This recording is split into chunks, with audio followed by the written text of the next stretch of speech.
What's going on? Welcome to your casual gaming conversation for this week.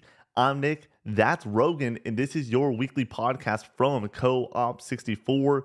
And today we got a fun one. We're talking indie games with the indie gamer himself. Rogan, thank you so much for joining the show. CGC's first ever guest. Golly, we're very thankful to have you, man. How's it going? How's your weekend? And what games are you playing?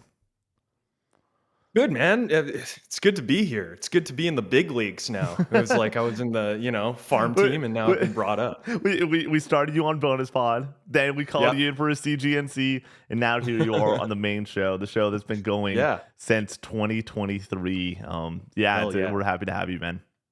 Yeah, it's great. It's great to be here. So what am I playing right now? It's a crazy time. Yeah, Slay the Spire 2 came out into yeah, early access. I've been trying to play that as much as possible. I'm playing Marathon quite a bit, and hell I'm yeah. absolutely loving it.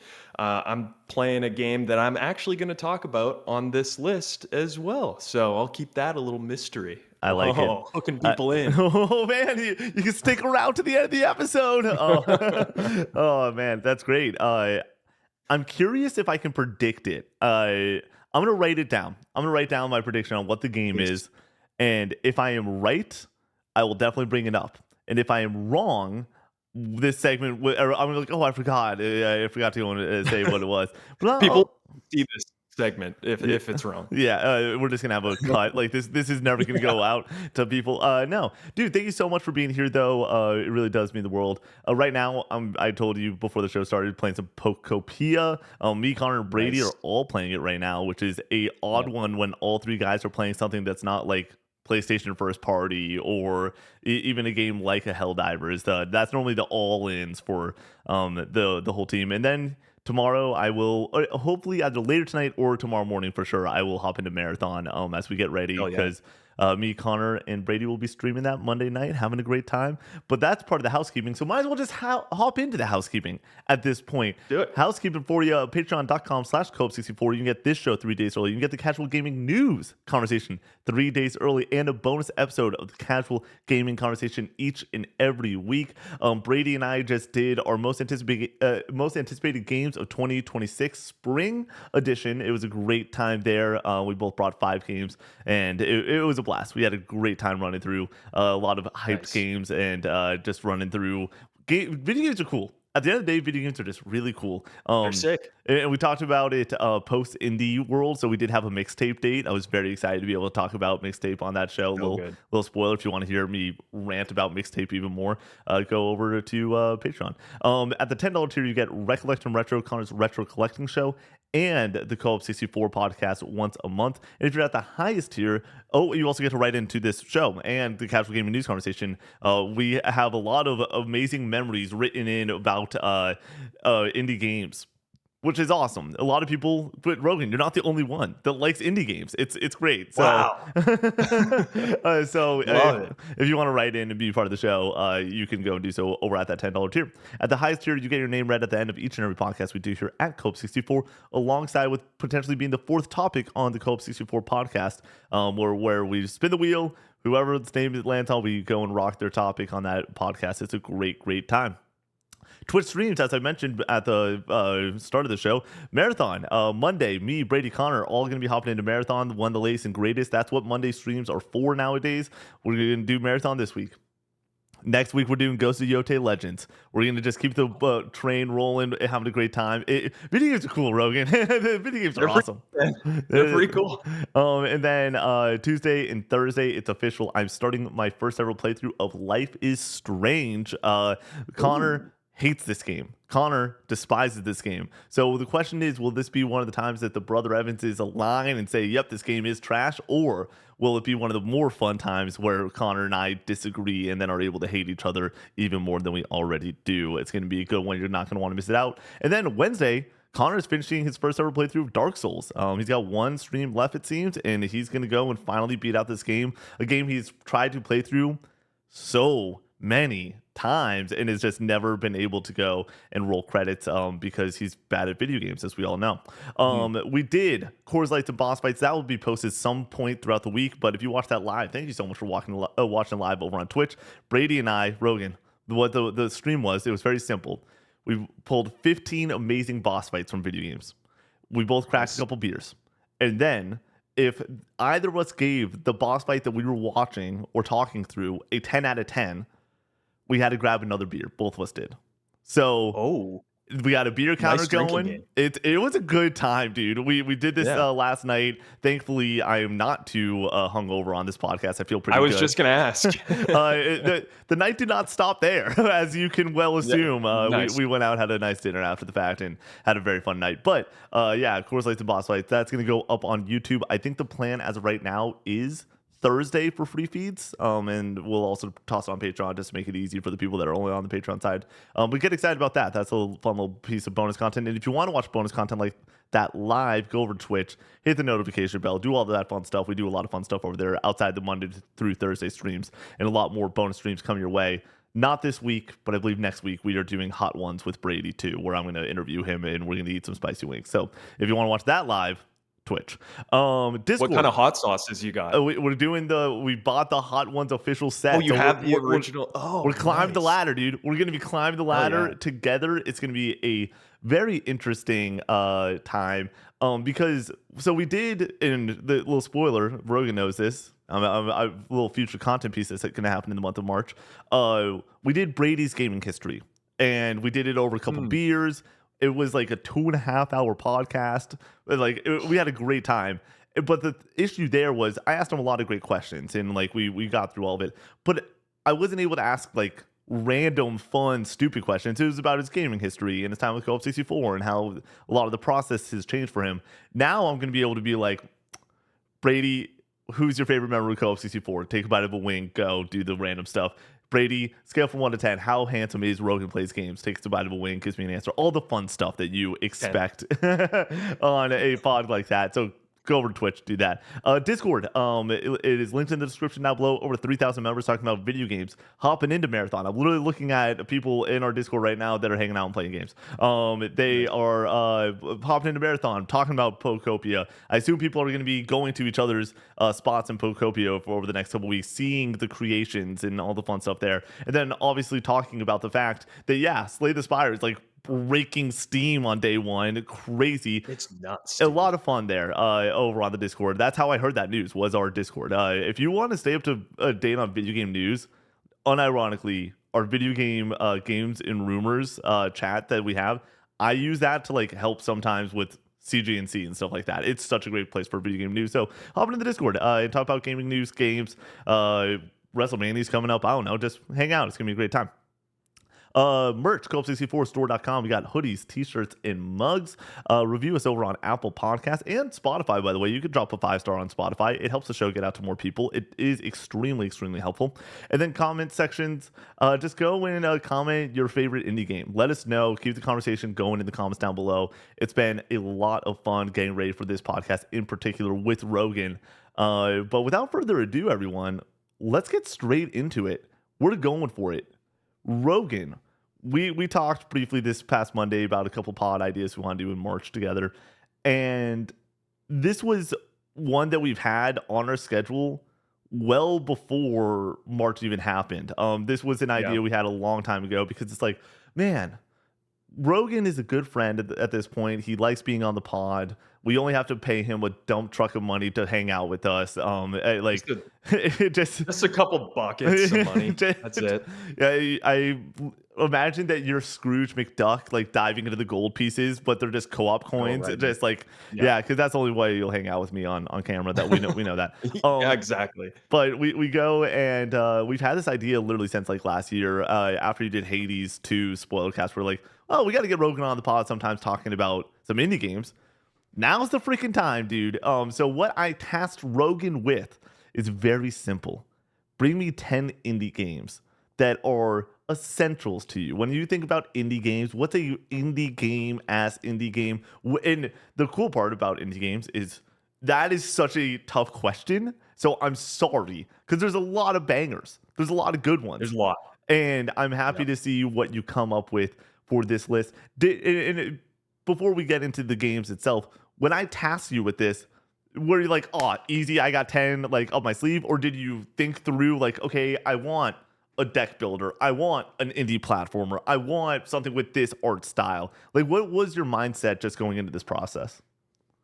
I thought it was gonna be easy. I was you tasked me with it, and I'm like, "Oh, 10, like, no worries." Yeah. And then I started building out the list, and I was like, "Oh, but I'm forgetting this one. Yeah. Oh, I'm forgetting this one that needs to be here."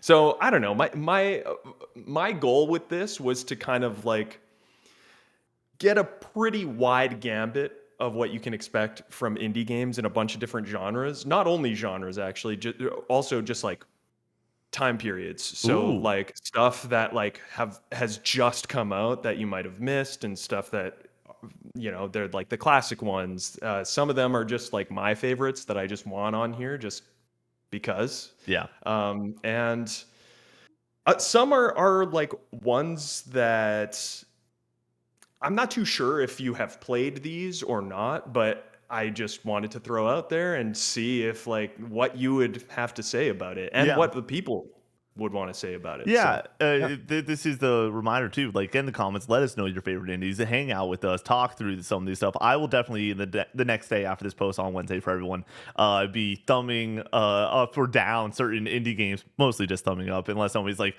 Baldur's Gate 3, great indie, and it is an indie game technically. But like just like I want to hear all the madness, and then yes, we're gonna be pulling in Patreon submissions throughout this show, just as a if there's ones that Rogan says, and I'm like, oh, somebody wrote in, and this is a great poll. Or the ones that Rogan doesn't say at the very end of this, we might go and do a little wrap up about like, Oh, yeah. hey, this is a couple polls that people have for this podcast.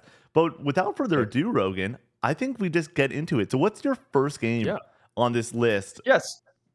So, just one other thing before starting this, like I think one of the beautiful things about indie games is that I'm a firm believer that video games that are divisive usually make them better. I think I use the example of like The Last of Us 2 a lot of the times.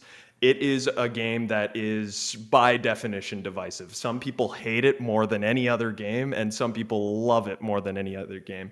I'm on the side of loving it. I think Same. you're on the side of loving it as well. We just did our top 50 for it. Connor had it at number 1. I can now say it's my number 6 greatest game of all Yeah, time.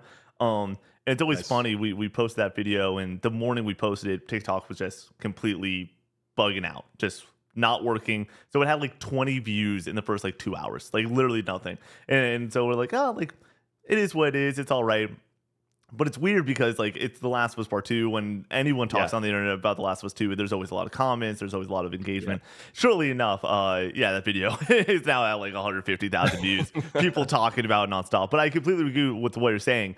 The discourse of yeah, video games, whether a game like Life is Strange that I'm streaming, like I'm excited for the conversation around the game just yeah, as much as I am for playing the game. So I agree with what you're yeah. going there with there. And I think like that it just means that by nature the game does something that is inherently going to have people react in a certain way. Like it's making choices that are deliberate, that it knows that, there's going to be people on both sides. So indie games, there's a lot of those. There's a lot where like choices are made, and these are like weird games sometimes, but it turns out that the people they're for absolutely ride for them, and the people they're not for probably just won't play them. Yeah.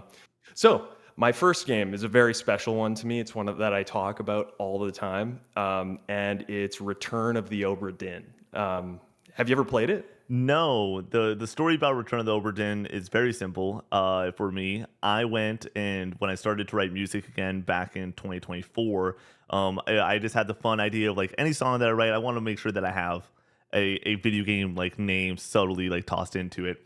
And literally the first song I wrote, and it's probably my favorite song I ever wrote, in like when anyone asked me to pick up a guitar, the game that is in that song is Return of the Obra Dinn. And No so way. so I've never played the game, but I know the art style and I know the moody detective aspect of it, but I've never Yeah. played it. So it is a game that's on my radar. It is not in my games that I like. It's not in the top 5 next games I want to play, but break down Yeah. Return of the Obra Dinn for me. Why, or is this the first game that comes to mind? Yeah, so For me, it's kind of a special game because during COVID, I was living in France and we were in like a shoebox apartment. And the reason we got this shoebox apartment was because um, we were like, we're moving to France. Like, we're not going to be in the apartment very often. And then the whole world shut down. Yeah. So I was like looking for video games to play nonstop. And on my Switch, I saw this one and I was like, I'm just going to like play this. And it like changed my whole life. I was so obsessed with it. And I have very like keen memories. You know, when it, like, you listen to a song and it takes you back to a point in your life, like it basically transports you. Yeah. That's what this game is for that Really. period of my life. For a couple of these, I'm just going to read off like the Steam page, just Love it. because, you know, this was Good context. 2020 Yeah. at this point. So Return of the Obra Dinn is a first-person monochromatic puzzle investigation game where you play as an insurance inspector in 1807. Basically, it has you determining the fates of all 60 crew and passengers on a ghost ship that has reappeared after 5 years. You find this magical stopwatch, and it allows you to, like, whenever you find a body on the ship, it allows you to sort of like transport to that exact time that they perished, Yeah. basically. So the whole game is you investigating the ship, finding these bodies, and you have to determine like what happened to them. You transport to these like little vignettes of their death, and you can kind of like explore what's happening. And the story it tells is insane. Like you don't really expect what's happening there, but if you ever played Clue, the board game, you know Yeah. how you have to figure out like who killed the person Yeah. with what thing in what room. It's kind of like that. But you're using deduction because you have a list of crew members. You know all the people that are there. You just don't know like really whose face is whose or like where they are on the ship at what time, you know? So you have to basically use deduction to figure out what happened. And the end of the game is just you, by the time you're there, you have figured out all of the fates. It's a thick game. It's very puzzle oriented. You'll find that I'm a very like puzzle oriented kind of guy, and it's great. Hell yeah, man. I there's gonna be like a handful of these that are like, God damn, I will do anything, man. I'll do anything if I could stop time and just play these fucking games and like just Yeah, go all in. 100%. Like I mean, it's a game that I don't know if it's on this list, but we've discussed it before. Like the Outer Wilds is a game like it's been on my PS5. It's been like I downloaded on the Switch. Like I just want to play this game, and then now I'm playing Pocopia for review, and I'm playing Marathon, and I'm gonna Yeah, review that and do impressions, and like it's so weird where a game like Return of the Obra Dinn, where it is like, okay, this game is going to be better than Scott Pilgrim EX, but I kind of want to do impressions for Scott Pilgrim EX, so I'm going to play it over. totally But it is the art style, like, and how crazy. gloomy of a game it is. Like, so I'm curious when you talk about these vignettes, does it stick in that exact like pixely dark art style of just like it's I want to say like black and greens, like almost a light tinted Yeah, green for a lot of the art style. Once again, I've seen like the box of this game and I've seen brief yeah. gameplay snippets that it probably was a video that you made with like just gameplay over the top of it or maybe Mhm. underneath you that I've seen some of the gameplay here. But does it stick with that sort of undertone the entire time, or is there color to it? What sort of deal is happening there? Yeah, it's like it's always in this art style. And actually, before I started playing it, I was like, "Is this gonna get distracting? Like, how can it stick with this the whole time?" But somehow they pull it off. It's just two pixel colors, the sort of like off greenish Yeah, and white. That's it. It's yeah, one bit. It's either or. So it's really well done, man, and it's really at times there are moments where you have to be able to distinguish somebody's face, like that's yeah. part of the puzzle. I thought that was going to be really tough on the eyes. It can be every once in a while, but it wasn't as distracting as I thought it would be in the moment. Hell yeah, man, dude. This Yeah. podcast is just going to be putting people on the peak left and right. I have a feeling. But yeah, I'm curious on like how long I want to go on each game just to like make sure that we are cruising through and not going 30 Sure. minutes because you could. we all know, Rogan, Totally. you could go 45 minutes on Return of the Oberdane and be like the happiest lad on the planet. But I'm Yeah, not gonna let you do that. We do have I places to appreciate it. be and people to see. So I'm gonna ask you to go to your next game. Unless Yeah. you have anything else that you're like, oh, I need to say this, or you can just move on to number two here. No, all good. I'll restrain myself. So my second game is actually one that came out this year. I'm very curious to hear if you've tried it yet, but it's Mio Memories in Orbit. No, and Yeah, okay, let's break this down let's because do it. one, this was one I believe we can say we got reached out to for review copies. Hey, do you? And it was like we just do not have the time right now. January is Yeah, always the insane month for us where I'm doing taxes. Like we just do co-op day. We're just like reshuffling the deck on all the new business that we have to do. So I missed out on this one. And then the moment that reviews dropped, I saw yours, and it immediately were just like, dude, like come yeah, the hell on. And so I this one like I believe was revealed at a Switch a direct maybe a long time ago, but then it resurfaced mhm, on the direct that happened right before the Switch 2 was announced. And like they did the yep, like that March direct that was a week before. And I was like, oh yeah, like this game still looks sick. This game still looks yeah. awesome. So what's makes this special in the Metroidvania genre that stands out to be put on a list like this? Yeah, so, like, I'm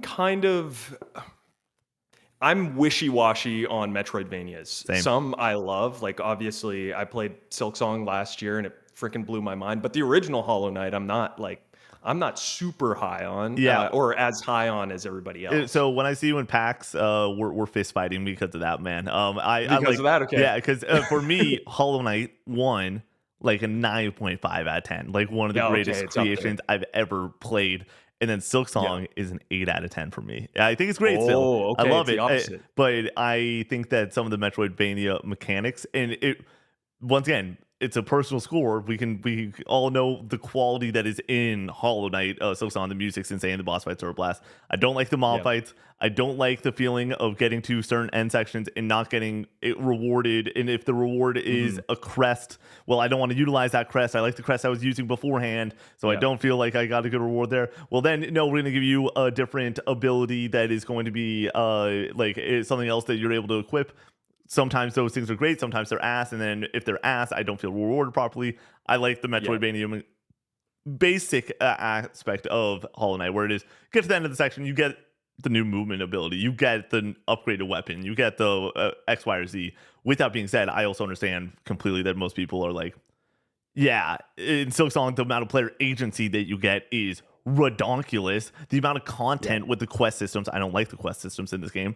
Once again, that's why I'm all the way down to an 8. This game like it's I had to work my way down, and I think that the anyone that's Yeah, lower than a it's like masterpiece because it's yeah, like I feel the you. art style is redonkulous, and the just general gameplay is amazing, and the world of Hollow Knight is never not going to be fan fucking tastic. So, Totally. but yeah, anyways, we're talking about Mio right now, but yes, we will go and definitely have our disagreements on that one. But I'm okay with those disagreements. But what is so you loved Hollow Knight Silk Song, you and Hollow Knight Silk Song comes out in September. Mio came out in January. So to hop back Yeah. into a Metroidvania experience, as someone that doesn't love the genre, what like I asked at the start, like what was the like?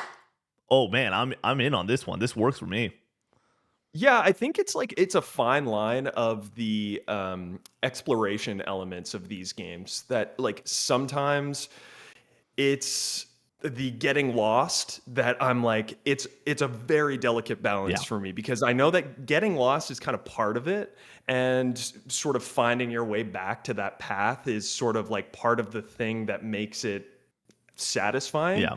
I just think Mio does it so well. So Mio takes place on this giant vessel.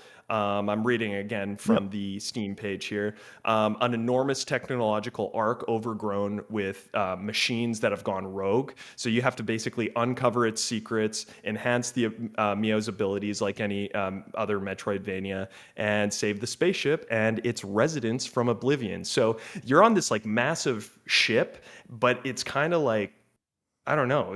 It's decrepit. You don't like. There's not a lot of people around, and you're like, what the hell happened? Like it used to be so lively here, and it's just basically you uncovering the mystery. And the thing I love about it is that it's exploration forward. It's a game that has pretty good combat, I would say, but it's nothing. It's not as deep as a Hollow Knight or anything like that. But the visuals of this game are so good. It's got this sort of like pastelly watercolor look to it, with a little bit of like cell shading here and there. And it's just like every frame is freaking beautiful in this game. And getting around the world is really fun. Like a lot of the abilities that you get are mobility focused, Okay. and it just makes it so much fun to just like maneuver around, find those paths that like the classic Metroidvania thing. Oh, I can't get there yet. Oh, I got this Yeah. new thing where I can go back and get there. It's just got all those sort of like little dopamine hits, and it's got those boss fights that have all of those telegraphed attacks, and you got to like basically download the enemies and get into it. It's really cool, but the exploration is the thing that really makes it like up there for me. It's going to be up there on my list at the end of the year. Hell yeah, dude. It's one that I'm probably gonna have to double back to because it seems like everyone loves this game. Like Yeah. everyone at least likes this game. Like even the people that aren't Mhm. like championing it, like you are on this podcast, or like game still rips, bro. Like it's a good Yeah. time. So for me, it is. I play probably one, maybe two Metroidvanias a year, and if this is the one or two, I think it'll be a pretty sick, nasty time. I'm very excited. Yeah. Oh, And there are some like in this game, there are some very good emotional hits. Like, nice. and there's some voice acting in it, which I Oh, nice. was not expecting. And it's very good. It's like very well done. The music is so good. It really, when I say it's very exploration forward, I'm talking about all of those elements, like the atmosphere, the swelling music when it comes in, and sort of how they balance that out. It really all works to make this like world you just want to live in. Hell yeah, dude. All right, we're going to another one, man. What's game number Good. 3? Game number 3, one of my favorites of all time, Tunic. Dude, let's Mhm. talk some Tunic because Tunic is a Let's talk game Tunic. I download on Game Pass, and it is a game I booted up, and then I got pulled away to drink with my college buddies, and then I never came back to it. I'm dead serious. That is the exact timeline. I woke up, I downloaded it, it looked awesome, great Yep. reviews, and then I just was like, literally, hey, coming out with us? Yeah, yeah, I'll be out in 5 seconds. Close it down, and I literally remember like because Game Pass, just being like, Yep. I'm gonna go and play the next thing, and never got around to it. And then you and there's a person on the internet, a video game personality, Lana Pierce, who's well known in the industry. I've seen you two in particular be like, if you don't fucking know Tunic, you're not a Oh gamer. You're not doing it right. yeah. So why do you love this little fox so gosh darn much?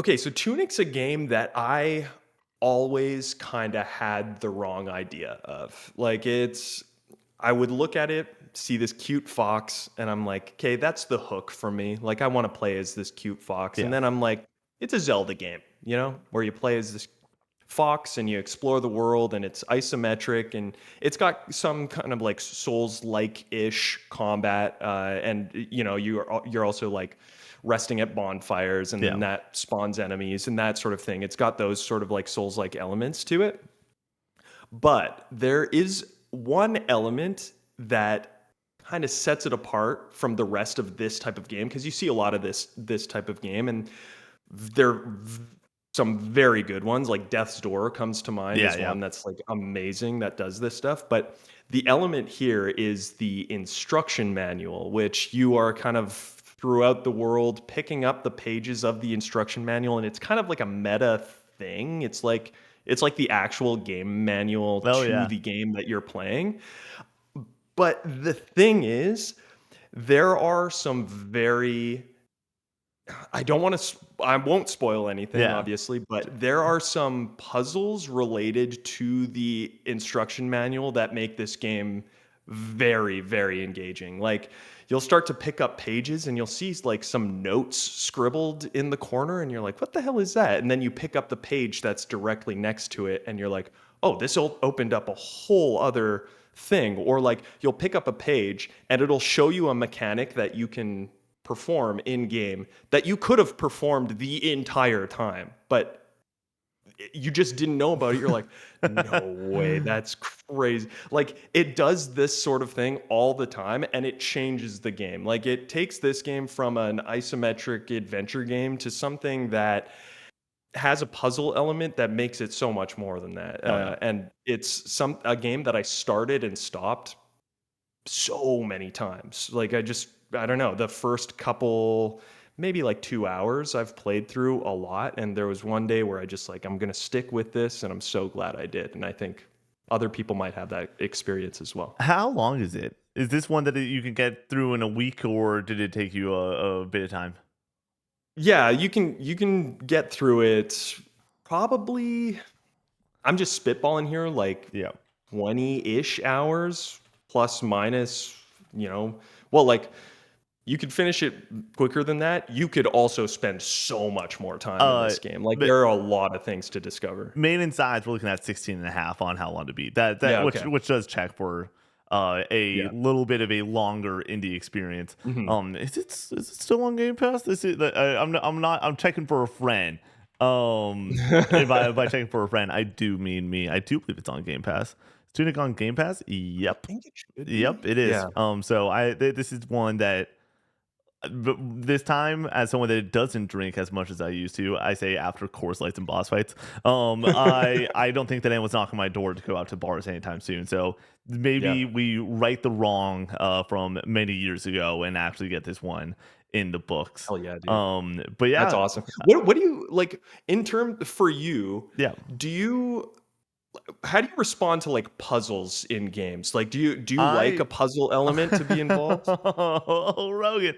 No, That's a question. I'm a massive fan of puzzles, and I'm a massive fan of puzzles that also have something else going along with the game design. I wouldn't say that Mm, I am a big fan of puzzle games just in general, your portals. But like I for me, the more impressive puzzle games than even like a Portal One is a like an example of this is a Mario 64 to me, where it's a platformer, but you're doing a bunch of puzzles along the way. The whole game is yeah. just figuring out the shtick of what puzzle to go in. It's a puzzle platformer. And that works for me so freaking well. So, Yeah. Tunic, you're talking about this like side little thing that's all of a sudden going to work for you. It's the reason that I like puzzles, but I don't know if I'm the puzzle guy. Like a blueprints to Yeah. me sounds like I don't know if it's Oh, too much. yeah. And Rogan, this is a fun thing that I'm thinking about doing in March. I haven't committed to it yet because there's just a lot of moving and shaking in the month of March with like PAX East at the end of the month, and then we're traveling the week after, as I told you before this pod. Thinking about doing blueprints mornings, where I sit down with a cup of coffee and I pull a Oh, notebook out and I do 2 hours of blueprints a day and I stream it. Just like and like maybe I even have like subscribers chat only on, no spoilers. I don't want help unless I ask for it, sort of deal, and just yeah. do blueprints mornings to see if I'm a puzzle guy. Because like I know that people like a game like The Witness or whatever. Like there's so many games in the indie space, especially that lean on those puzzle Mhm. tendencies as the hook. And I like another game, obviously, like Zelda Breath of the Wild or a Tears of the Kingdom, doing the shrine puzzles. It's like I love puzzles, dude. Like, but Yeah. it's got to work where it's within the gameplay context, and it seems like Tunic is exactly that, and that sounds freaking rad. Um, Yeah. Rogan, we're on number 4, I believe. Number 4. I believe we're on number 4. Hell yeah, Yep. where are we going? And number 4, it's the second in a series that I love. Whether you play the first or the second, I don't care. Just play one of them. Play both of them. But this is Citizen Sleeper 2, Starward Vector. Oh Came my out last year. dude, Dude. I this is a game that I've heard insane amounts of hours of content recently, just because GOTY season was only a couple months Yeah. ago, and you listen to any Game of the Year content, there would be one person per company that goes and says, 100%. "Hey, I am right and you are wrong. If you did not Yep. play Citizen Sleeper 2, and if you didn't play it, get the hell out of here. This is a top 10 game in 2025. And Yep. so break down. I'll let you be as the person that has played it, and now you're on Cope 64 content. Do that argument right now for the people that need to be put on I to gotcha. why me, Connor, and Brady are a bunch of dummies for not playing Citizen Sleeper 2. Why are we dummies? Okay, well, how much time you got? Just kidding. Um, It's just like you don't even talk about Sleeper 2. You're just like Connor, Brady, and Nick. You pull out your like list, pamphlet, just like, okay, he sucks well, because, yeah, I have and a note. you could do a 10-minute roast just off the dome. Yeah. Pretty easy to roast. Um, So, Citizen Sleeper is one of those games, kind of like what I was talking about, where I know this is going to be a divisive experience. Like, it's not one that's for everybody. There's a lot of reading involved, there's no voice acting, but your mileage basically varies based off of how much commitment you want to give it and how much you like the style that they're going for here. They call Citizen Sleeper a dice-driven RPG. You play as an android with a malfunctioning body in this one, and the first one it's a little bit different. Like the two aren't narratively related, so you can play one or the other. It doesn't really matter. I suggest going through the first and the second, but you can hop right into the second. But you play as an escaped android with a malfunctioning body. A price is on your head, and you have no memory of your past. You have to get a ship, find a crew, and take on contracts while you navigate across the Starward Belt. It's pretty badass.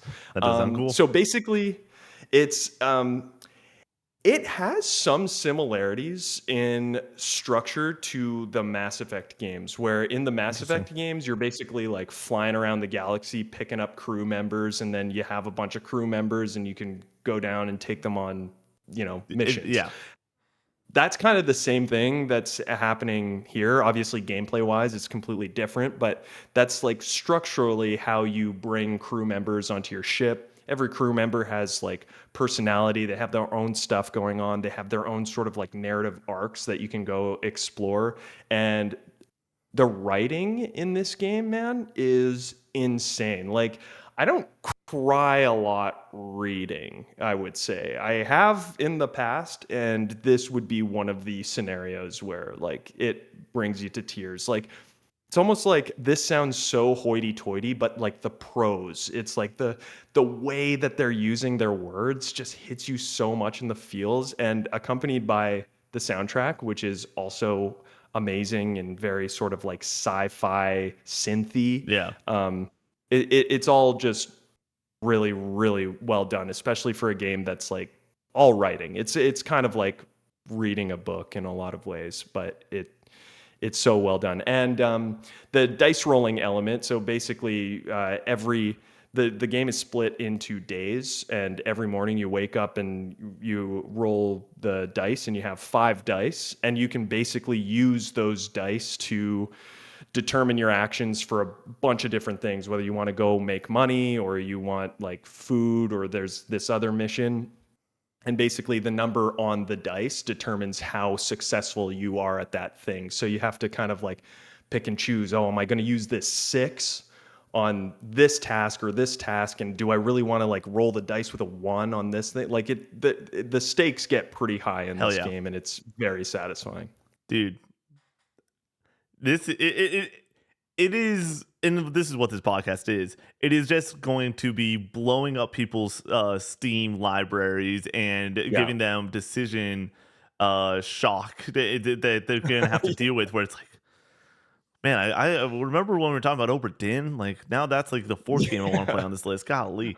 But yeah, no, it sounds sick. And I make the joke all the time. I don't know if a Disco Elysium is on this list. We'll get there if we do.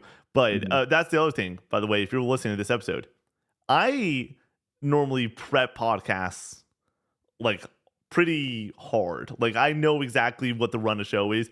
I really just told Rogan, I was like, bring 10 games. And I was like, I didn't Yeah. ask, I didn't have any Like I wasn't like make sure to bring. Nope, I just like bring 10 games. It's like I got you. Don't worry about it. So but every Gotcha. single one that's coming out right now, like I'm like, what's next? Like if you're listening to this right now, you're like, what's next? I'm also doing that right now. Like it is, it's a lot of fun. But yeah, no, this is just going to be a great way, and I think a good like also just touchstone to be like, yeah, these are 10 freaking awesome games. As a channel that doesn't focus on indie games, we obviously discuss indies and we play a Yeah. good handful of 10 to 15 between the three of us each year.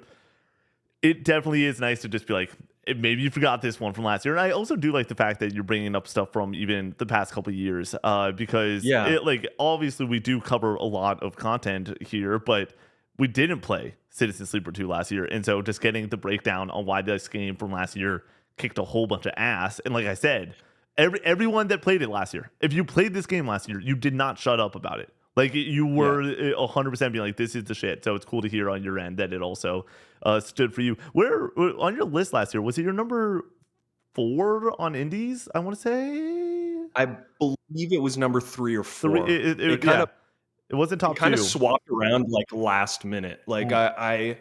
I remember I was making that video and I just like nothing was set in stone. I kept changing my mind. It seems like for my list, like I'm changing my mind every 2 Yeah, seconds. I don't know about you, but in your top 50 list, like yeah, for me, I'm like tomorrow I have my whole top 50 list. I'm doing that series yep. on my channel. Hell yeah, I have the dude, so whole top sick. 50 like locked in. Uh, and like I can see myself going back to it tomorrow and being like, this game's off the list. This game's on it. Yeah, You know? I for the top 50 list for me, the top 3 I've said pretty consistently. I'm like, I at a bunch of different points, all 3 of these games were number 1. At all different points, each game was number 3. One game did come down to like 4 or 5 for a second, but I was like, nah, it's not even around there. But yeah, it's hard even right now to not like swap things Yeah. in and out. I will say, like I for the top 50 list, something that I did, and I think I told you about this, maybe not. I played through Mario 64, like before we posted the video, just to be like, one, am I bananas for playing? Because it's been a few years, but also Yeah. like I didn't play this when I was like young, other than like trying to get a couple stars when I was like 10 years old or whatever. But like, do I stick with this? And I do. It was funny. I was talking to Brady about this. If I could redo the list, Mario 64 still a 10 out of 10. I think maybe The Last of Us 2 might be over it. Like it's literally just like that flip. And then the 1 Yeah. through 3, number 1 and 2, I literally like last night I was staying up late in bed being like, do I flip these? But the second that I like published the list to Brady and Connor, I was like, this is the list.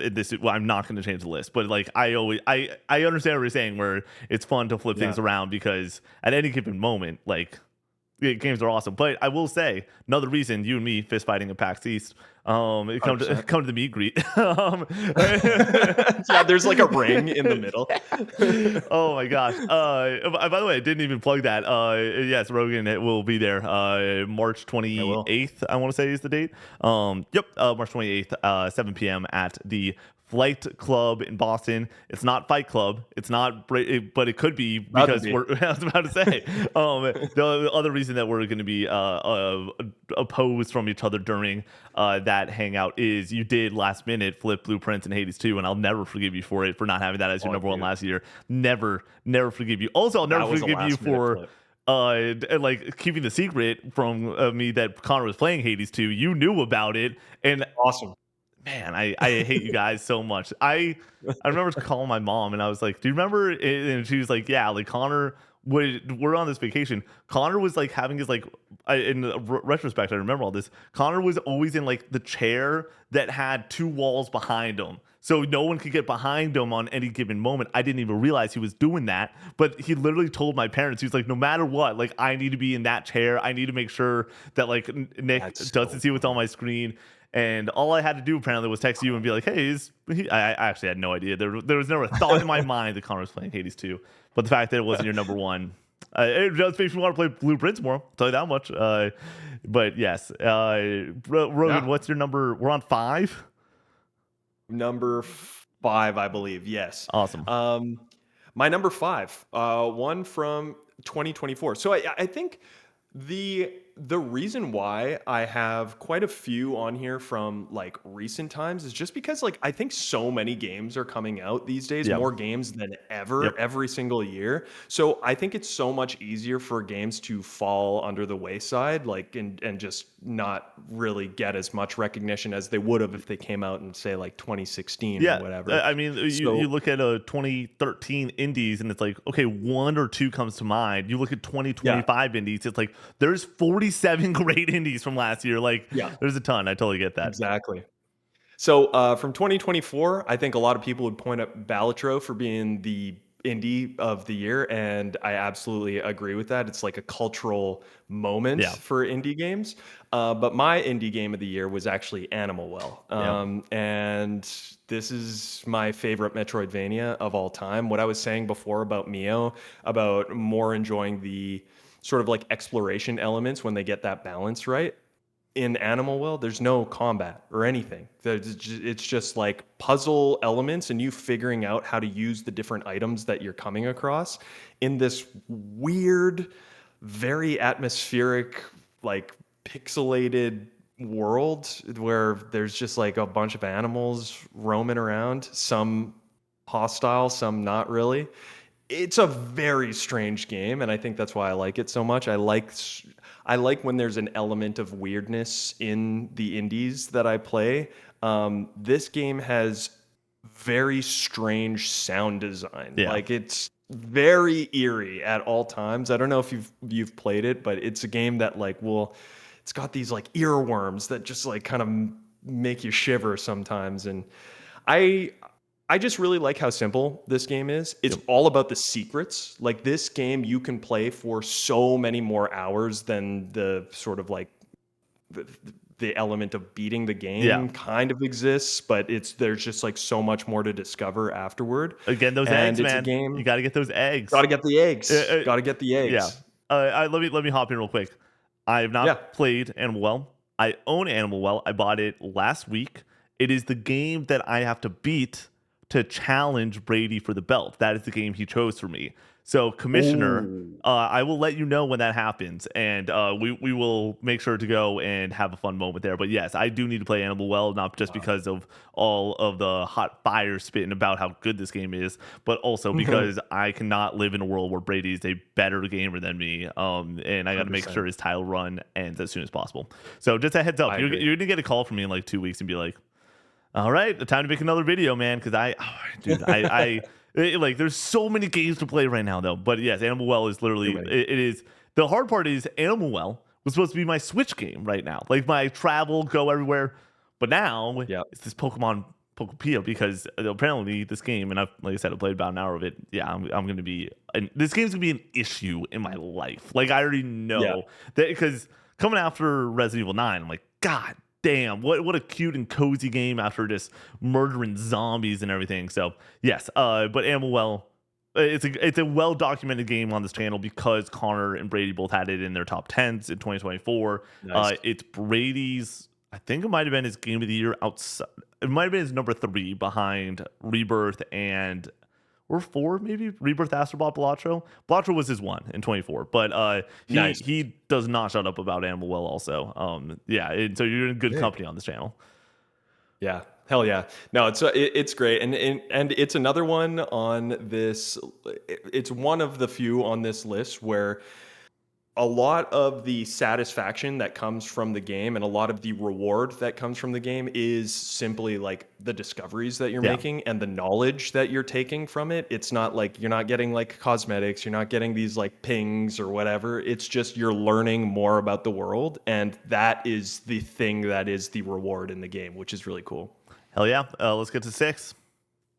Do it. I don't have Disco Elysium here. I think it doesn't really need to be said Okay. that it's like one of my favorite games of all Yeah. time, but I think a lot of people talk about it. But a more recent one that just came out is Esoteric Ebb. Oh, we're Um, going recent. This game came out like a Very couple recent. days ago, dude. Hell yeah, Yeah. man. Yeah. So I want to put more people on to this game in case they haven't seen it. It's sitting at overwhelmingly positive right now on Steam, and it just came out, which Yeah. is really cool. Raw Fury is an indie publisher that I think has been absolutely crushing it in Yeah. recently. They put out, I have here just scrolling through. Last year, obviously, they put out Blueprints. They put out a game called Routine, The Seance of Blake Manor, all some of Yep. the highest rated game, like indie games of the last couple of years. So yeah, this is a Disco Elysium like CRPG. The start of it is essentially you're a cleric, and you have been tasked with investigating a tea shop that exploded in this sort of like fantasy D&D like world.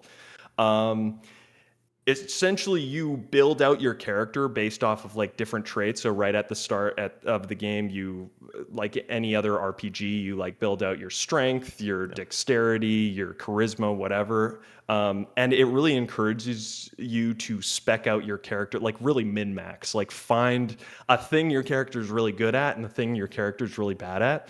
And the the great thing about this game is that the writing is so good that like even if you're really bad at something and say the dice rolls are really not in your favor and you're definitely going to fail this dice roll that you have coming up, failing is just as interesting as succeeding in Yeah. these games. And the writing is so good that you're just like, I don't really care. Like, I do want to succeed in a way that's just like, I want to be good at things, but it's going to lead down a path that's something I want to see no matter what. And the story here is great. The writing is amazing. And the reason I have it here is just, I'm not finished it yet, but the writing is up there with what Disco Elysium is. And Disco Elysium for me and for a lot of other people is like the gold standard Yeah. of video game writing.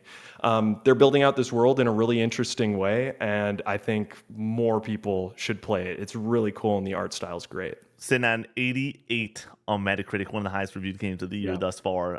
Thank you for putting more and more people on the peak, man. Let's get to number Yeah, dude. 7. Number 7 is Neon White. Dude, a game I I don't know have if tried. have you played it? Yeah, this game's awesome. Nice. This game rips. Hell I yeah. didn't beat it. This was another Game Pass. Try it out for an afternoon a couple years back. The game's awesome. Dude, it's so good. And honestly, I will be upfront right away. I have no idea what this game is doing story-wise. Oh yeah, Like Not a this game clue. has so much dialogue, so much going on. It's anime as can I swear on this show? I Fuck don't even shit. know. Hell yeah, go for it. Okay, and I'm just making sure it's anime as fuck. Yeah. And it's convoluted. I will say, like, and I think a lot of people agree with me, but I do think that one person in the comments is going to be riding for it heavily. Yeah. Like, you guys don't pay attention to the narrative. There's always going to be one of those. Oh yeah, for and sure. Every single time on my videos. Yeah, I have definitely could not. I once again I played this game for a couple hours, but like yeah. you're not coming to Neon White. I don't think even like you look at a gameplay trailer or anything from this game, and immediately it's just like the gameplay. Excuse me, is just awesome. It's so good. Oh, so it's like I really like games that are very quick to get in. Runs are like can be like a minute long, but you're trying to do it as fast as possible. Hotline Miami is kind of like that as well, Yeah. which is another one I don't have on this list because everybody knows it's freaking awesome. Real quick, But Canapar Games writes in, Hotline Miami was the first one that made me realize that indie games are cooking. That game still rips today, mostly as one that sets a vibe and matches it with the intensity of the gameplay. Yeah, Hotline Miami is one of the goats. hell yeah. Hotline Miami is the game that got me into indie games, so I completely agree. That's gonna be high on your Neon top White, 50. It's gonna be high. I know oh, it. we'll see. Yeah, Only time will tell. Rogan, my favorite has been, is it even on the list? You don't like so someone is like, Last of Us 2 has got to be up there high for you. I'm like, is it even on the list? I don't know. It's number 6. Yeah. Yeah. But Neon White is very run based, basically has you doing these runs from start to finish, picking up these cards that you can kind of use at any time, but there is definitely an optimal way to go about it to get the best times possible.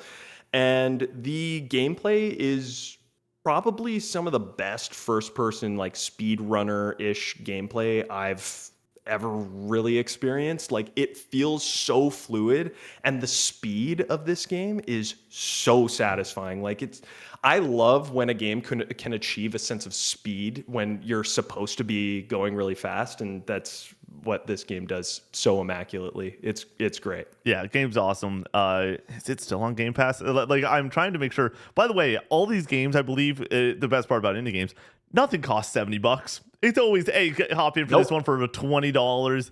Have a great time. It'll blow your mind. And Neon sometimes they're on sale for like $6. you can get yeah, exactly. Yeah. The Uh, Steam sales the spring Steam spring sale is coming up, so it's like pick yeah, up some of these games, that man. that's definitely. We don't do sale videos. We've talked about it in the past and everything because those are videos for across the board. A lot of content creators go and do them, and they do pretty well. Yeah. But like I do legitimately look out for yours and Jacob's and other friends of the channel. That I'm like, these Steam sales are ridiculous. Yeah, Insane. just play like a masterpiece, a game that will make you cry and shit your pants for $4. It's like, yeah, like it's the best stuff on the planet. So Yeah. definitely check out. I'll plug it for you. Check out Rogan's video that he'll go and make on that whenever that does come through here in a Definitely. couple days. All right, man. Let's keep it moving. Number 8. Number 8 is another overwhelmingly positive one from 2019, A Short Hike. Ooh, Um, the, I know nothing about a short hike, so break it okay. down. A Short Hike is I don't know, it's like a cozy adventure game where you play as this little bird Yep. named Claire, and Claire's at camp and she has to make a phone call, but she doesn't have service. So she has to climb to the peak of the island that she's on and make the call. And what happens between like getting there and just like the start of the game is just the most wholesome, beautiful, cozy thing you've ever experienced. It's great. It's very not carefree. Like it's very like you don't really have to think a lot about it. Like Yeah. you can just hop in and go and just hang out in this world, and all the characters will come up to you and say something like super whimsical and or funny or whatever. Everything that you find in the world has so much personality. The game has a really cool pixelated look to it, but Yeah. you can kind of adjust those settings in the settings to either be like really retro or kind of like smooth things out a little bit. Claire can also like fly, so the whole thing is that you're going up this mountain, so you get a lot of height. But if you have to like go down for some reason, or you have like a quest to give in, you can just like hop off and you can fly through the Oh, nice. world, and it's just I don't know. It's just like a beautiful, cozy game that's really feel good. I remember when I first played it, I I don't know what the case was, but I was in a bad mood. Yeah. Like something happened that day, it pissed me off. I was just like, "Ugh, I just need to play something to get my mind out of there." And by the time I finished the game, I finished it in one sitting. Yep. It's 3 super hours, short. 3 to 5 hours sort of deal. I literally Yeah. looked it up because I was like, how funny would it be if a short hike was like 28 hours or something? That's a Yeah. pretty long hike. Yeah, three hours it says, or a couple hours to main path, and then 3 to 5 for completionist. Yeah, so it's yeah, man. I just like felt great afterward, and I think the characters are like there's not a whole lot of writing that goes into this game, but there is a lot of heart in it. And yeah, I think that's why you play a game like this. I recently played a game that's kind of like it called Little Gator Game, and you're an alligator and you're like hanging out with all of your friends, and that was just as feel good as this too. So check both of these out. If you're in a bad mood, Rogan, this a will put you bonus in a good one? one. They're getting 11? A bonus They one. came here for 10, There's they're getting 11? they're getting 10.1. I love it. All right, man. Let's keep the ball rolling with your number 9. Number 9. This is a game I played recently, and it came out last year as well. This is a game called Sectori. It's a fast-paced twin-stick shooter, very arcadey. You're this spaceship in this like digital world. There's no real story to it. You're just like kill all the things that are chasing after you. This is a really cool take on this type of game. Like, we see this type of game all the time. Yep. Very Geometry Wars esque. But the soundtrack, first of all, is crazy. It's just like full Yeah. electronic, and it's just like you're bobbing your head to it the whole time. But it's got some really cool progression mechanics. So when you kill enemies, they kind of drop these gems, kind of like Vampire Survivors, where whatever you kill drops something, you pick them up, and your upgrades are sort of tied to how many you pick up. But in this, when you pick up enough gems, it sort of spawns like an orb at some place in the map, and you go and pick it up, and it levels you up to, you have a couple different stats that you can level up at any point.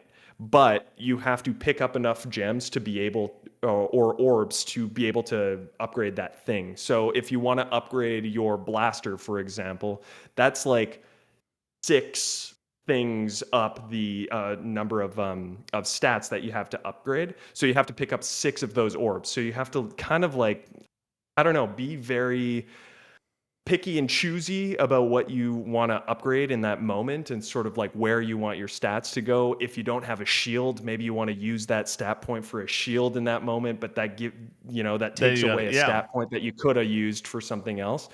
This game is insane, dude, and Yeah. it's so fun. I played this game. I recently went to Mexico on vacation, played this game on the plane the whole time, and time just like flew by. It's Yeah. crazy. I've seen the gameplay of this one. I've not hopped in Mhm. yet. It is bananas. It is. Yeah. It's the Vampire Survivors thing of there's just so much shit happening at once, but you are just Yeah. dodging and weaving perfectly, getting into a flow state that feels like you're prime Michael Jordan, jumping from the free throw line and hitting dunks. Just like it's insane. Have you seen these edits 100%. where it's like the feeling of the first beer on vacation is like a shark jumping out of the water? It's Obi-Wan and Anakin's like lightsabers clashing on Mustafar. Yeah. Like it's like a bunch of like crazy random stuff. That's the Yeah. feeling that I can only imagine Sectori gives the player, where it is just Yeah. badass, music pumping, adrenaline rushing into your veins. Yeah, it seems awesome. 100%. And I butchered that explanation of the progression system, but it's like something I haven't seen before. So Yeah. it's like you got to A experience it. great opportunity cost Yeah. is what I've seen from this. There's always an opportunity Yeah. cost where you put your points and everything. All right, Yeah. number 10, the final one. I think you can guess what it is. Is it the Outer Wilds? Yeah. Rogan, you're like, I don't want to go and talk about any of the like well-known ones, but you would be a fool if you think that I'm going to come on a podcast talk about indie games and not talk about the Outer Wilds. Let's Oh yeah. let's peel the curtain back a little bit. There is a plan for me this month to beat the Outer Wilds. And there is a plan, and he's already smiling about it, for Rogan to be on a podcast to fully go into the Outer Wilds. It will be on Bonus Pod. It will be my review of the Outer Wilds, and then it will be a spoiler cast with Rogan Outer Wilds. So don't spoil anything. You already know not to do that, obviously. Yeah. But with that being said, I do believe this is your favorite game of all time. It's my second favorite game of all Oh. time, actually. We'll get to that. Oh, jeez. but it's my favorite indie game of Okay. all time. Yes. And this is another one of those ones where people who love it absolutely love it, but it's a game that rewards your commitment to it. It is a game that you can get stuck in any given moment very easily. And it takes a lot of patience to sort of like get your way out of it. But when you do, you are rewarded. It's like what I was saying with Animal Well. The reward of the game is the knowledge of the world. It's what the hell is going on here? So essentially, there's a 22-minute time loop in the game where the sun will explode by the end of it, and you don't know what the hell is happening, and you wake up the next day and you have the knowledge of that happening, but nobody else really does. And you're like, okay, what's going on with this world? Yeah. And the whole mystery is to figure out why the sun is going supernova at this point. and you exist in this solar system. It's kind of like open world where you can go to any of the planets, and there's a lot to discover on the different planets about this ancient civilization that was there years and years before you were, and that's sort of the key to your knowledge. So you basically use that information to guide you through the game. And again, you will get stuck in parts. There are parts where you're just like, I don't know what the hell to do next. And it's just like, push through, go do a thing that you haven't done yet. And I promise to God, the lines will connect eventually. There will be points in this game where you're like, I don't know what the hell is going on. This game makes no sense to me. And then there's those eureka moments, and you're like, no way. And those moments, I just got shivers myself from my own description of it, because it's both a singular experience, like it's not one that I can experience any longer because I have already had those moments, but it's a game that like I go on YouTube and I watch like people playing it just to see their reaction to all of the discoveries, all of the moments that happen in the game, and it's so special because of that. All right, man. I can't wait to talk more about that in a few weeks. The plan is, like I said, I'm reviewing a bunch of stuff right now. But in between, hopefully, the next like 5 to 7 days of just only playing Pokopia and playing through some marathon with the boys and everything. I do think before Crimson Desert, after that, it's about a 20-hour game from what I know. It can, plus minus 5 hours. Like you said, it can take a ton of time because you just need to ram your head against a wall sort of deal, or it can take very little time. But yeah, the plan is for me to play it and for us to talk more about it, and I can't wait for that. So Rogan was like, I'm sure there's members of the community that are like so pumped to watch that. I am so excited to watch you experience that. But the plan, we have some fun ones for how we're going to be streaming and stuff like that. But like I said, March is going to be March is a very weird and fun month here at Cove 64, and we're gonna have a great time with it. By the way, nice. I'll be a man of my word, and I will show the game that I had. You brought up games that are very recent. I think that yes, it will mirror, so it will not show. It's Mugenics though. It was Mugenics. I thought you were gonna talk some Mugenics today.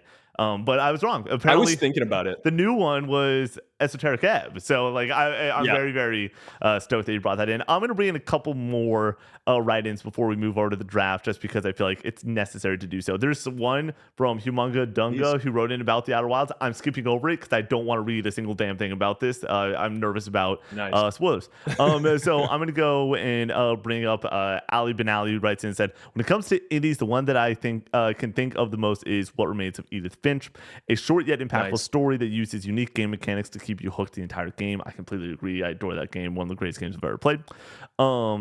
A must-play indie is and forever will be Gone Home. In just a few hours, Gone Home packs an emotional punch that even over a decade later, few indies have captured. I love the story disguised as a horror game set during a time that anyone who plays will feel nostalgia for, even if you weren't alive during that era. Released around the time where indies were really starting to kick off among the mainstream gaming scene, my fondest memories is simply booting it up, playing it, and realizing indie games can be just as, if not more brilliant as than AAA titles. And that's from Alicia H. I'm gonna bring one more in. And this is who we're gonna go with. Mitchell writes in, blasphemous. Game has the sauce. Love Rogan's content. So many more games added to my backlog. And that's how I want to close out this segment before we hop into the draft, just because thank you so much, Rogan, for adding so many more games to my backlog personally. And I assume the people that are watching this episode, you're putting a lot of people onto Peak. And honestly, the fun part about this is we'll get you back on to do exactly this in like a year's time, because like you yapping about indie games is just so easy. It's like we skipped over so many awesome ones, and the write-ins, like I thank you for everyone that wrote in. I think we read 4 during this episode. We normally only read 3. Yeah, like everyone that wrote in, there's so many great memories. I'll bring in one more. Skylo writes in, I'm gonna ignore some of the obvious ones like Celeste and Stardew and go with the personal favorite of mine, Slime Rancher. It's another cozy farming sim type game, but has emphasis on exploration, and the crazy movement options with your jetpack makes it stand above most for me. Love that, Skylo. Like so Nice. many people are attached to this So good. episode, and I'm happy that you were able to come on and put people on the peak. But are you Oh ready? yeah, I think, So- I think on the indie game side, like yeah, there are so many that I could have talked about that are like the Stardew, the Celeste, like Yeah. those are the games that like friggin' pave the way Yeah. for sure. But I like yeah, that. I like that you threw the one at the very end with the Outer Wilds, where it's like, yeah, like too. are we not going to have Rogan on to talk about the Outer Wilds? Like, no, like this is an easy and obvious one, so we're gonna hop in and make sure that we do that. But yeah, I like that you also gave a very varied list along the way. All right, Rogan, we got a draft to do to close out this episode, my friend. So the way that this works, I already told you, this was a fun one. I gave it the option to Rogan. I said, hey man, you've never done a draft on this pod. Choose a topic. I don't care if it's one we've done before because it's your list and I have to behave a certain way against your picks. So are you ready to hop into this, my friend? Oh, I'm so ready. Today, we are drafting Xbox 360 games. And Rogan, you're the guest. You're going to get the first pick. All right, I'm picking my favorite game of all time. Mass Effect 2. I love it. Had to. Man, the Mass Effect series, like I just can't not pick it. Yeah. You know? It's so goated. It's so good. We all know that it's the for a lot of people the 101 on the series. With my first pick for the Xbox 360 draft, I'm going to choose I'm gonna choose BioShock. I just adore BioShock for the atmosphere. It's an amazing video game. It's a game that I am choosing maybe because the background of this podcast right now is BioShock Infinite, and I just want to choose BioShock right now. But yeah, I adore the world of Rapture. It is one of the greatest games of all time, and I can't get away from BioShock. With my next pick, because we're doing the Xbox 360 draft, and it's an Xbox 360 ass game, I'm choosing Halo 3. Yeah. What's up, man? Welcome to the. I like that we just had a great moment talking about indie games, and now we're throwing bows on the podcast. Exactly. Halo 3 is just awesome. Multiplayer campaign, it is undefeated. You are finishing the fight. That final Warthog mission gives me chills every single time. I'm choosing Halo 3 with my second pick. Rogan, pick 2 and 3. What do you got? First one I'm gonna go with is the orange box. Okay. Is that cheating? Yes and no. I'll give it to you. It's fine because Orange Box is Portal 1 in there. That's obviously the standout in my opinion. But Team Fortress 2. You know what? TF2 was the main game that I played on there. Okay. And it was crazy because I was like, that's a PC game, you know. But Team Fortress 2 was my go-to. But I love Portal 1 as well. Yeah, the Orange Box, I'll allow you to pick it. I'm fine with it. I'll live with it. It is the PC game going to the console. Like, how cool is that? So sure, I'll allow it for your second pick. Nice. For my third pick, I'm gonna go with Rock Band 2. Dude, I knew I liked you, man. I love Rock Band so freaking much. Yeah, Rock Band it's one of the greatest games of all time. Rock Band 2. The question is, which set list do you prefer, 1 or 2? And I'm fine. I've seen the set list for 2 many times over. I prefer 1, but I like the pick. It's so freaking good. Dude, some of the best gaming memories of all time with me and my buddies, just like all instruments taken. Yep. And we're just ripping. Dude, so for my birthday this year, I think I told you this, I literally had friends over just to play Rock Band, and we had a blast. Nice. And shout out to all my neighbors that I did warn, and they either left or they left the building, or it was funny. My neighbor across the hall, I was like, "Hey, sorry if we were a little bit loud," and they were like, "I had headphones in, I was cooking. You gave me the warning. It sounded like you guys had a great time though, because there's some videos from that night that are great." And then we streamed me, Connor, and Brady playing Rock Band recently. We had all the equipment was still over at Brady's place, so we had a boys' night a couple weeks later. Pulled it out for the first 30 minutes just to set the tone before going out for the night. Rock Band's unbelievable. So good. With my third pick, I'm going to choose Portal 2, a Nice. masterpiece of a video game.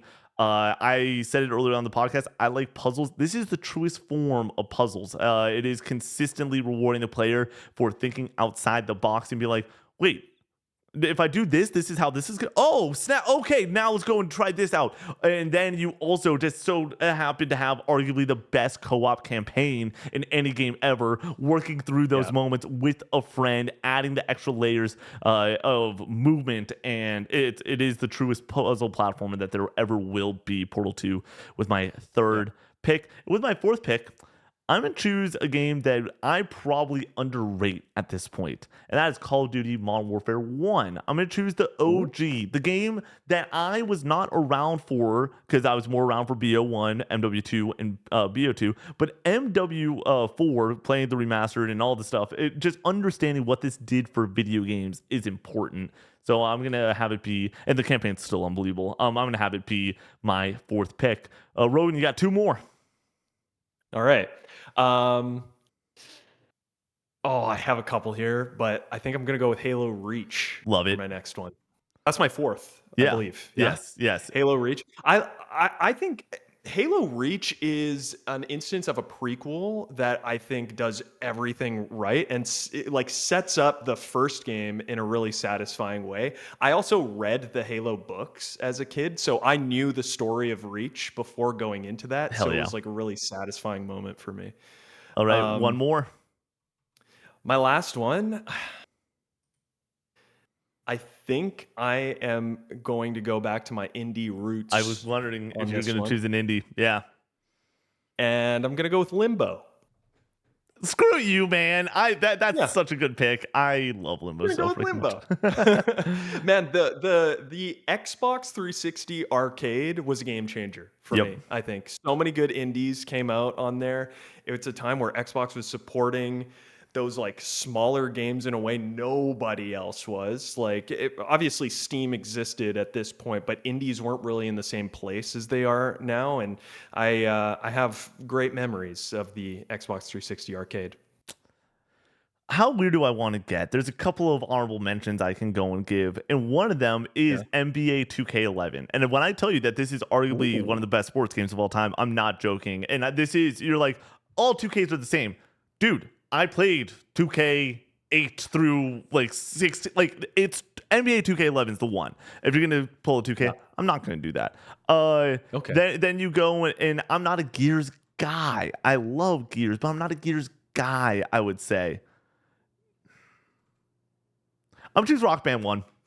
I can't get away Nice. from it. We talked about it. I'm like, I want to choose Rock Band 1, so I'm choosing Rock Band 1. The other choice that I had on the dome was Mortal Kombat 9, Mortal Kombat 2011. Okay. Unbelievable fighting game. But I literally, Rock Band 1 is a 10 out of 10 for me, or it was a 10 out of 10 for a long Okay. time. It's a 9.5 now for me. It is one of the greatest games ever created, and it's on the board. Am I not going to draft one of the greatest games of all time? It's like you picking the Got orange it. box. It's where it's like I'm still gonna draft Portal 2. I know you're taking 3 games in one. I'm still gonna draft Portal 2. So hell yeah, man. That's how we're closing that thing out. That's awesome. Dude, there's so many like Yeah. good ones here. Like, can I talk about some other ones that I had on my list? Honorable mentions. Go for it. The Walking Dead season Yep. 1, I think that hit me in the feels Yeah. when it came up. I also had Guitar Hero 3. That Yep. was my Guitar Hero. Legends of Rock, baby. And oh hell yeah. And then I had Fez on here too. I also had the other Mass Effect games too, and I was very tempted to just pick all 3. Dude, Mass Effect 1, it's a game I dislike. It's a 6 out of 10 for me. Yeah. A lot of the level design's old. I understand it's sauced up, and I It's understand you get the characters together, you're getting the crew for the first time together. It feels awesome to go and do those RPG missions. But Mass Effect 2 is like such a monumental step up. It's crazy. Far and away better. I played them both back to back, 1 and 2. I've not played 3 yet because I didn't want to get too burned out. But I played through Mass Effect 1 and I was like, I don't know if I want to play Mass Effect 2 after the first one. And then I played 2 and I'm like, this is one of the greatest games of all time. Neither of us said Skyrim. Are you a Skyrim guy? Yeah.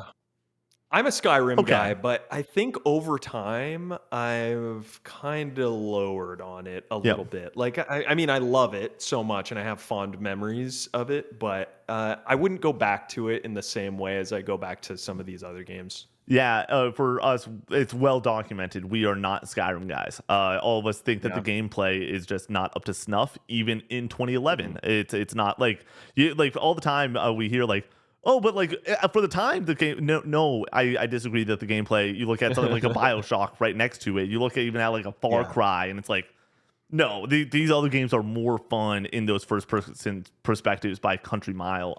But I mean, the music, the world, the freaking quests that you go on are all brilliant. Yeah. Well, Rogan, thank you so much for being on this episode. I'm going to read off some Patreon names to close this out. Thank you so much to the members that support us over at the highest tier on patreon.com/Cope64. You get your name read at the end of each and every podcast we do. Here are amazing members like Han Solo, Logan Hamilton, Chad Chaddington III, Roland K, A2 Tone Hooligan, 40, Osmo G-Town, Stellanator, Humunga Dunga, Night Echo, Skull Sunderer, Caleb Beef, Squidalicious, Silent Hills X, Blake Hits a Dog, Cash R, Jakey P, Pigeon Power, John B, Tyler, Sir Shellas, Raincoat, Ooh, Gracie, Choose Our, MG Dunbar, Mr. Munchies, Malcolm the Dog, Farmer Spud, Rocketator, Nofi, the Dankest Mike, Swampy Bits, Sconesy C, He's a Killer, Cheese, Aloha Alley, Scooterman, Centro, Hook'em Horns, Go Nash, Neutral Sphere, Eli the Unusual, The Neutron Style, Easton C, Kingdom Hearts Rules, Stooby Dooby Dooba, Crispy, DJ Zach B, Uli, Jacob D, Big Mac, Melnate, The Patty Cake, Bear Paw, Cowboy Jesus,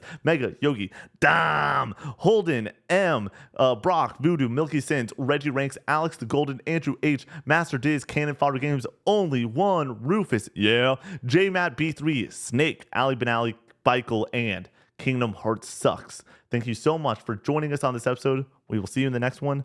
Peace out.